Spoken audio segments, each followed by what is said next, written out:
السلام علیکم۔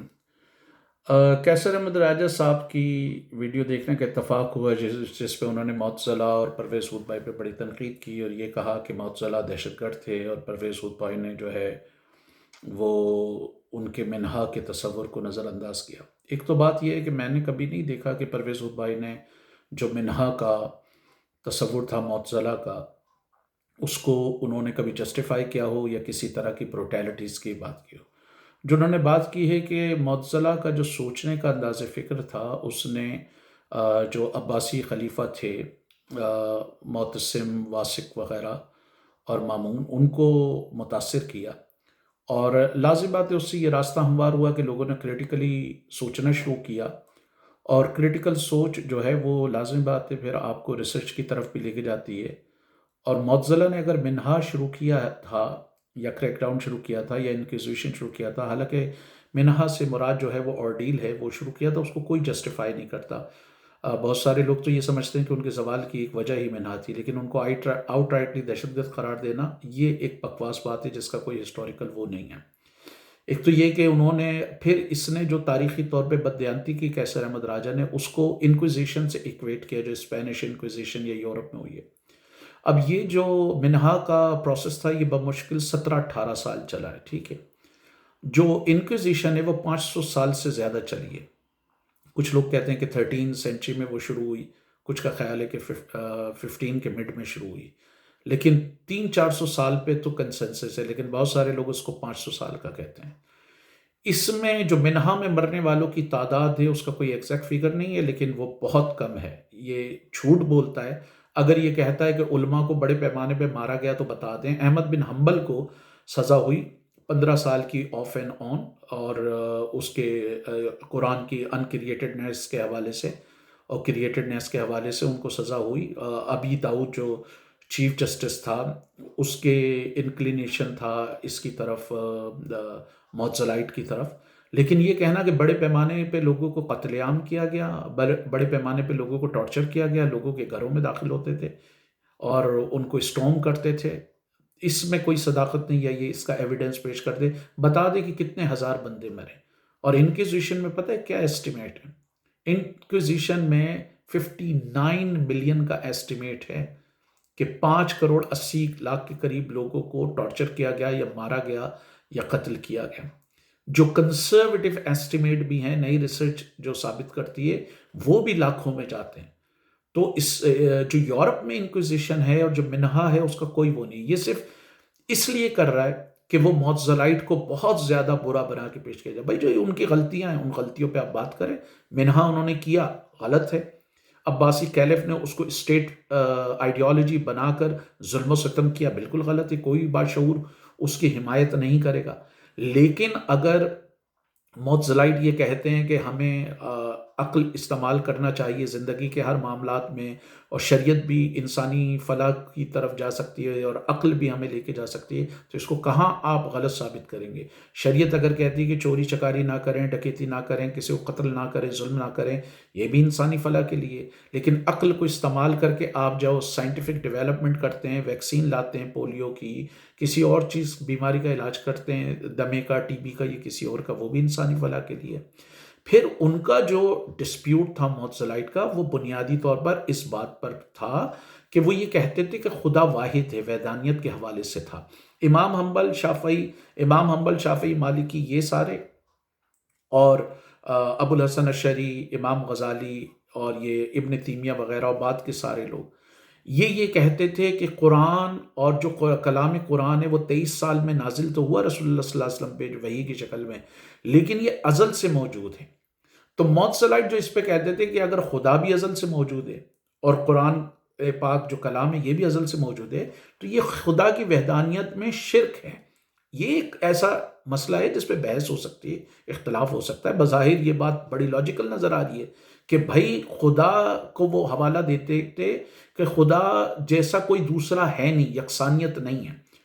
تو خدا کی جو صفات ہیں اگر وہ ازل سے ہیں اور کلام قرآن بھی ازل سے ہے، تو پھر وہ یہ کہتے تھے کہ آپ شرک کر رہے۔ دوسری بات، وہ فری ول کی بات کرتے تھے کہ اللہ تعالیٰ نے انسان کو عقل دیے، آزاد اوپینین دیا ہے، وہ اپنی عقل کو استعمال کر کر اچھے یا برے کام کرتا ہے، اور اس کی بنیاد پر اس کو جزا اور ثواب کا سامنا کرنا پڑے گا۔ امام حنبل اور دوسرے لوگ جو تھے، اور یہ اشرائٹ بھی، یہ کہتے تھے کہ نہیں جی، ہر چیز پہلے سے ڈٹرمن ہے۔ جو یہ آپ کو کیسر احمد راجہ نہیں بتاتا، پری ڈٹرمنیشن۔ مثلا کیسر احمد راجہ کو اگر کسی نے تھپڑ مارا ہے تو وہ بندے نے خود تھپڑ نہیں مارا، وہ اللہ تعالیٰ نے اس کو حکم دیا ہے تو تھپڑ مارا ہے۔ اور امام غزالی ایسی ایسی باتیں کہتے تھے کہ جن کو آپ بظاہر دیکھ کے وہ کہتے تھے کہ اگر آپ کاٹن کو آگ لگائیں گے تو وہ آگ لگے گی نہیں، ٹھیک ہے؟ وہ آگ جو ہے وہ اس وجہ سے نہیں لگ رہی کہ کاٹن میں جلنے کی صلاحیت ہے، بلکہ اس وجہ سے لگ رہی ہے کہ اللہ اس کو حکم دے رہا ہے۔ تو ایک ڈیبیٹ یہ تھی کہ اللہ تعالیٰ نے کائنات کو بنا دیا اور آپ کو مالک و مختار بنایا ہے، آپ جو کام کریں گے اس کی آپ کو جزا یا سزا ملے گی۔ ایک یہ تھا۔ حنبل والے یہ کہتے تھے کہ نہیں، یہ خدا ہر کام میں جاری و ساری ہے، ہر حکم، ہر کام خدا کے حکم سے ہو رہا ہے، جو ابھی بھی چل رہا ہے۔ تو پھر بھائی وہ یہ کہتے تھے یہ تو اللہ کے انصاف کے اصولوں کے منافی ہے۔ اگر اللہ تعالیٰ، اور اللہ تعالیٰ کچھ بھی کر سکتا ہے، لیکن وہ اپنے انصاف کے جو اس نے اصول بنائے ہوئے ہیں، ان اصول کے خلاف وہ نہیں جا سکتا۔ تو یہ ڈٹرمنزم پر یقین رکھتے تھے حنبل، شافعی، مالکی، اور یہ آپ کے ابو الحسن الشری، امام غزالی، ابن تیمیہ وغیرہ، وہ فری ول پہ یقین رکھتے تھے۔ یہ بنیادی ایک ان کا اختلاف تھا کہ ایک بندہ اگر گناہ گار ہے تو اس نے اگر اسپیشلی گناہ کبیرہ کیا ہے تو خارجی یہ کہتے تھے وہ کافر ہو گیا ہے۔ ایک کا نقطہ نظر کچھ اور تھا کہ وہ جہنمی ہو گیا ہے۔ ان کا یہ تھا کہ وہ فاسق ہے، وہ اگر اس نے گناہ کبیرہ کیا ہے لیکن وہ اللہ کی ذات پہ یقین رکھتا ہے یا ایمان رکھتا ہے تو وہ فاسق ہے، وہ کافر نہیں ہے۔ تو یہ 4-5 ان کے میجر ڈسپیوٹ تھے جن کو یہ ڈسکس کرتا نہیں ہے۔ اور وہ کہتے تھے کہ عقل جو ہے وہ نعمت خداوندی ہے، اور اس کو زندگی کے ہر معاملے میں آپ کو جو ہے وہ استعمال کرنا چاہیے۔ یہ ان کے بنیادی کور آئیڈیاز تھے۔ اس کے علاوہ کیسر احمد راجہ نے یہ جو بکواس کی ہے کہ نہیں جی اس دور کے مسلمان سائنس کے خلاف نہیں تھے، اور یہ مسلمان جو اس نے کوشش کی کہ وہ روایت پرست مسلمان جو تھے جنہوں نے معتزلائٹس کی مخالفت کی تھی، وہ کوئی بڑے سائنٹیفک مائنڈڈ تھے۔ کہتا ہے کہ وہ قرآن کی تفسیر بھی لکھتے تھے، جمعے کے خطبے بھی دیتے تھے، جمعے کی نمازیں بھی پڑھاتے تھے، اور سائنسی کام بھی کرتے تھے۔ بھئی ابن کثیر نے اگر لکھی ہے قرآن کی تفسیر، تو ابن کثیر نے کہا بھائی کون سا کام سائنس میں ہے، کون سا کام اس کا فلسفے میں ہے، کون سا کام اس کا کریٹیکل تھنکنگ میں، طبیعت میں، کیمسٹری میں، یا کسی اور سبجیکٹ میں۔ امام حنبل کا کون سا کام ہے ایسا جس کو آپ کہیں کہ یہ سائنٹیفک ہے؟ امام شافعی، امام مالک کا ایسا کون سا کام ہے؟ امام حنبل کے بیٹے نے تو امام اعظم ابو حنیفہ پہ کفر کا فتویٰ لگا دیا تھا، وہ خالی اینالوجیکل ریزننگ یوز کرتے تھے۔ سب سے اصل معاملہ یہ تھا کہ معتزلائٹ کو مولویوں نے اس لیے تنقید کی کہ ان کی وجہ سے جب لوگ کریٹیکلی سوچیں گے تو مولوی کی اتھارٹی چیلنج ہوتی ہے، وہ جواب نہیں دے پاتا۔ جیسے آج یہ کیسر احمد راجہ اور دوسرے لوگ جو ہے وہ انجینئر محمد علی مرزا کو جواب نہیں دے پاتے تو اس پہ کفر کے فتوے لگاتے ہیں۔ تو ان کی اتھارٹی انڈرمائن ہو رہی تھی، اس کے لیے انہوں نے اس پر کفر کے فتوے لگائے۔ مجھے بتائیں کہ معتزلائٹ تھنکنگ سے، حالانکہ معتزلائٹ وہ تھی جو شروع میں انہوں نے جو کرسچنز، مانیکین کرسچنز تھے، ان سے وہ آرگیومنٹ کرتے تھے اور ان کو انہوں نے مباحثوں میں شکست دی۔ ان سے ان کا اختلاف یہ ہوا کہ معتزلائٹ یہ کہتے تھے کہ عقل جو ہے، عقلی پیمانوں پہ چیزوں کو پرکھو، اور یہ جو ہے امام حنبل والی یہ قرآن کی لٹرل انٹرپریٹیشن کرتے تھے۔ معتزلائٹ کہتے تھے کہ اگر قرآن میں یہ ذکر ہے کہ اللہ تعالیٰ کسی کرسی پہ بیٹھا ہوا ہے یا وہ دیکھ رہا ہے یا اس کے ہاتھ ہیں، تو اس سے یہ مراد نہیں کہ اللہ تعالیٰ کے ہاتھ ہیں، اللہ تعالیٰ کسی کرسی پہ بیٹھا ہوا ہے۔ تو اگر اللہ تعالیٰ کے بھی ہاتھ ہیں، وہ بھی سن رہا ہے، وہ بھی دیکھ رہا ہے، وہ بھی جو ہے وہ ناراض ہو رہا ہے، خوش ہو رہا ہے، تو اس کا مطلب یہ تو ساری انسانی خصوصیات ہیں نا، پھر انسان میں اور اللہ میں کیا فرق رہا؟ تو ایٹریبیوٹس پہ بھی ایک ان کا اختلاف تھا۔ یہ لوگ کہتے تھے نہیں جی اگر قرآن کہہ رہا ہے کہ اللہ کے ہاتھ ہیں تو بس ہاتھ ہیں، آپ اس پر وہ کر لیں۔ وہ کہتے ہیں اللہ کے ہاتھ سے مراد اللہ کی مدد ہو سکتی ہے، اللہ کے دیکھنے سے مراد اللہ کی وزڈم ہو سکتی ہے، اللہ کا اگر یہ آ رہا ہے کہ وہ بیٹھا ہوا ہے کسی تخت پر تو اس سے اس کی اتھارٹی ہو سکتی ہے، اس کو آپ میٹافوریکل سینس میں لیں، لٹرل سینس میں نہ لیں۔ یہ لوگ لٹرل سینس میں لیتے تھے۔ دوسرا یہ کہ امام حنبل وغیرہ حدیث پہ بہت زیادہ زور دیتے تھے، اور امام اعظم ابو حنیفہ اور یہ معتزلائٹ جو تھے یہ حدیث پر اتنا زیادہ زور نہیں دیتے تھے، اور اسی لیے امام اعظم ابو حنیفہ کو انہوں نے جو ہے وہ کافر بھی قرار دیا، میرے خیال سے امام بخاری نے ان کو ناقابل علاج بیماری قرار دیا، وہ اس کو کم یوز کرتے تھے۔ اور آپ دیکھیں کہ امام اعظم ابو حنیفہ 699 میں پیدا ہوئے تھے، رسول اللہ صلی اللہ علیہ وسلم کا وصال 632 میں ہوا ہے، تو اس طرح سے وہ قریب ترین تھے۔ بخاری، مسلم، ترمذی وغیرہ ان کے مقابلے میں بہت قریب ترین تھے، ایون امام حنبل وغیرہ بھی ان کے بعد میں آئے، لیکن ان سے آپ کو بہت کم حدیثیں ملیں گی، ان بقیہ لوگوں نے وہ کیا ہے۔ تو یہ ان کے بنیادی طور پر ان سے اختلاف تھے۔ اب یہ جو کیسر احمد راجہ نے بات کی، وہ جو علامہ اقبال نے لکھا ہے، مگر وہ علم کی باتیں کتاب اپنے آبا کی، جو دیکھوں اہل مغرب میں تو دل ہوتا ہے سی پارا۔ تو مغرب نے کیا امام حنبل کی کتابیں لی تھیں، امام شافعی، امام مالک کی کتابیں لی تھیں، یا یہ ابو الحسن اشعری ان کی، غزالی وغیرہ کی تھوڑی بہت انہوں نے لی ہیں، لیکن مینلی جو انہوں نے کتابوں سے بینیفٹ کیا ہے وہ تو ابن سینا کی کتاب تھیں، وہ تو فارابی کی کتابیں تھیں، وہ تو ابن رشد کی کتاب تھیں، اور ان سب کو ان مولویوں نے کفر کے فتوے لگائے۔ اب دیکھیں ان دونوں میں فرق ریشنلسٹ میں، آف کورس جو شروع کے معتزلائٹ تھے ان سے یہ غلطی ہوئی کہ انہوں نے منہا کیا اور دوسرے لوگوں پہ فتوے لگائے، لیکن یہ جو کریٹیکل تھنکنگ کا پروسیس چلا اس میں بعد کے لوگوں نے ایسا نہیں کیا۔ مثلا ابن سینا پر ابن تیمیہ نے فتویٰ کفر کا لگایا، ابن سینا نے کسی بھی کفر کا فتویٰ نہیں لگایا، ٹھیک ہے۔ اسی طرح الفارابی نے جو ہے وہ اگر وہ پلیٹو کے حوالے سے بہت لکھا، اور وہ جو اس کی مدینۃ الفاضلہ کتاب ہے اس میں اس نے ریپبلک سے بہت ساری چیزیں لیں، الفارابی نے کسی پہ کفر کا فتویٰ نہیں لگایا۔